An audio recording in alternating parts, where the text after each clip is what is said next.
বিসমিল্লাহির রহমানির রহিম। আসসালামু আলাইকুম। প্রিয় দর্শক শ্রোতা ভাই ও বোনেরা, আপনারা যে যেখান থেকে আমার এই ভিডিওটি দেখছেন সবাইকে আমার আন্তরিক শ্রদ্ধা এবং ভালোবাসা রইল। অন্যান্য জাতি ধর্মের ভাই বোনদেরকে আমার আদাব নমস্কার জানাই। প্রিয় দর্শক, এমন একটি বাজে খবর যা শুনলে নিজেকে অনেক ছোট মনে হয়। খবরটি সারা বাংলাদেশ সহ আন্তর্জাতিক বিশ্বে ছড়িয়ে পড়েছে। বাংলাদেশের সাধারণ জনগণ মনে করে ডক্টর ইউনূসের প্রেস সচিব এই শফিকুল একজন কুখ্যাত অপরাধী, অসভ্য, বেয়াদব, কুচরিত্রের অনৈতিক মানুষ। কারণ সে চেয়েছিল ফেসবুকে ভাইরাল হবে, কিন্তু সে ভাইরাল হয়েছে ঠিকই, কিন্তু তার চরিত্র নিকৃষ্ট পশুর চাইতেও আরো অধম। বাংলাদেশের জনগণ ঢাকা সহ প্রতিটা জেলায় এই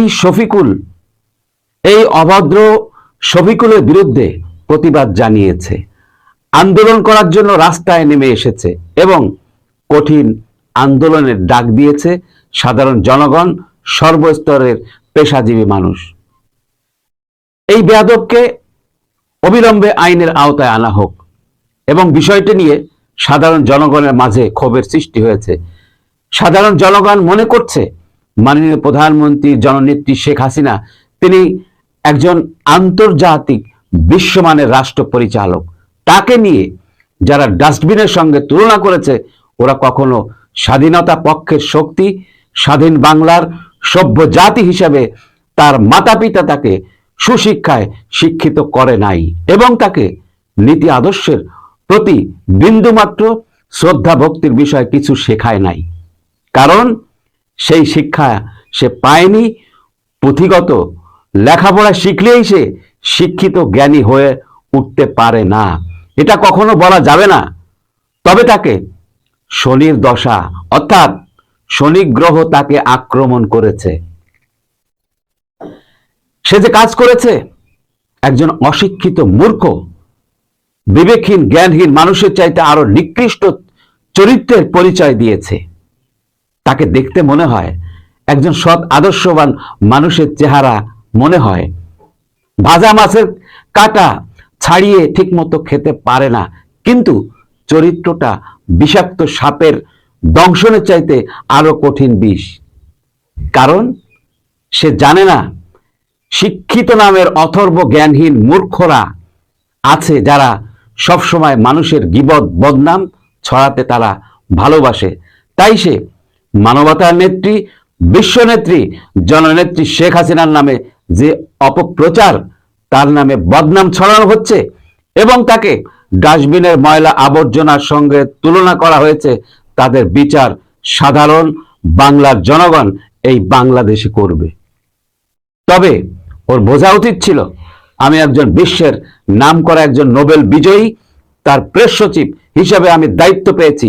আমার দায়িত্বটা বাংলাদেশের জনগণের স্বার্থে, তাদের মানবতার স্বার্থে, তাদের কল্যাণের স্বার্থে আমি আমার নিজের পেশাটাকে সৎ ও নিষ্ঠার সাথে সাধারণ মানুষ জনগণের সামনে তুলে ধরতে পারি, এটাই হওয়া উচিত ছিল। এই শফিকুল নামের অথর্ব প্রভাকাণ্ডা ছড়ানোর বিশ্ববিখ্যাত চিটার, সমাজের নিন্দিত, ঘৃণিত অপরাধী, সমাজকে ধ্বংস করার, সমাজের পরিবেশকে ধ্বংস করার পরিকল্পনা তিনি নিয়েছে। তার চরিত্র সম্পর্কে ব্যাখ্যা বিশ্লেষণ করলে দেখা যাবে পায়খানার কিলবিল করা পোকা, ওরা যেখানে খায় সেখানে পায়খানা করে এবং ওই স্থানটিকে পায়খানার পোকার মতো দ্রুত ধ্বংস করে দেয়। ওদের চরিত্র পায়খানার পোকার চাইতে আরো নিকৃষ্ট চরিত্র। প্রিয় ভাই ও বোনেরা, মাননীয় প্রধানমন্ত্রী জননেত্রী শেখ হাসিনাকে তাকে বিভিন্ন ভাষায় অপমান, অপদস্থ করার ভিডিও এই শফিকুল নামের অথর্ব বিবেকহীন, জ্ঞানহীন মানুষ যেভাবে মাননীয় প্রধানমন্ত্রী জননেত্রী শেখ হাসিনার নামে ডাস্টবিনের সঙ্গে তুলনা করা হয়েছে, তা শুধু বাংলাদেশের সাধারণ জনগণের মাঝে ক্ষোভের সৃষ্টি হয় নাই, আন্তর্জাতিক বিশ্বমহলে এই বিষয়টি তুমুলভাবে আলোচনায় উঠে এসেছে এবং তারা বলেছে, কে এই শফিকুল, সে কি করেন, তিনি কি কোনো রাজনীতিবিদ, নাকি কোনো দেশের রাষ্ট্রপ্রধান ছিলেন, প্রধানমন্ত্রী ছিলেন, প্রেসিডেন্ট ছিলেন? এসব বিষয়ের কোনোটাই যদি সে পালন করে না থাকেন, তাহলে তিনি একজন সাধারণ মানুষ হয়ে একজন প্রধানমন্ত্রীর নামে কিভাবে ডাস্টবিনের সঙ্গে তুলনা করা হলো? আসলে তার পরিচয় কি? আসলে তিনি হলেন ডক্টর ইউনূসের প্রেস সচিব, যাকে বলা হয় ধামা ধরা চামচা। প্রেস সচিবের ভাষাটা অনেক মিষ্টি এবং সুমধুর। আসলে তার মা বাপ জন্মের পরে তাকে কোনো মিষ্টি বা মধু খাওয়ান নাই, তাই যে কোনো কারণে যে কোনো সময় তিনি তার ভাষার কারণে, তার মুখের কারণে তিনি সিজনাল পাগল হয়ে যেতে পারেন। তার প্রমাণ সারা বাংলাদেশ সহ আন্তর্জাতিক বিশ্বের কাছে প্রমাণিত হয়েছে। এই অথর্ব শফিকুল একজন সিজনাল পাগল। 6 মাস খারাপ থাকবে, আবার 6 মাস ভালো থাকতেও পারে, আবার নাও থাকতে পারে। অতএব এর মতো ভণ্ড, অথর্ব, কুচরিত্র, প্রভাকাণ্ডা ছড়ানোর বিশ্ববিখ্যাত চিটার, এর থেকে সবাই সাবধান। এর আশেপাশে যারা থাকবেন তারা পচা পায়খানার কিলবিল করা পোকার মতো ভালো মানুষের শরীরে ছড়িয়ে যেতে পারে।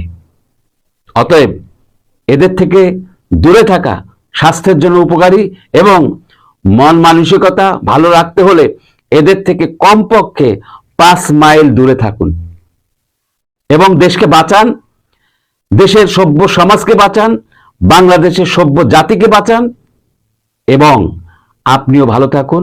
সবাইকে ভালো থাকার জন্য সৎ পরামর্শ দিন, এবং এই আশা রেখে বিদায় নিচ্ছি। ভিডিওটি ভালো লাগলে বেশি বেশি শেয়ার করুন, সাবস্ক্রাইব করুন এবং লাইক, কমেন্ট, শেয়ার করে আমার পাশে থাকার অনুরোধ জানিয়ে বিদায় নিচ্ছি।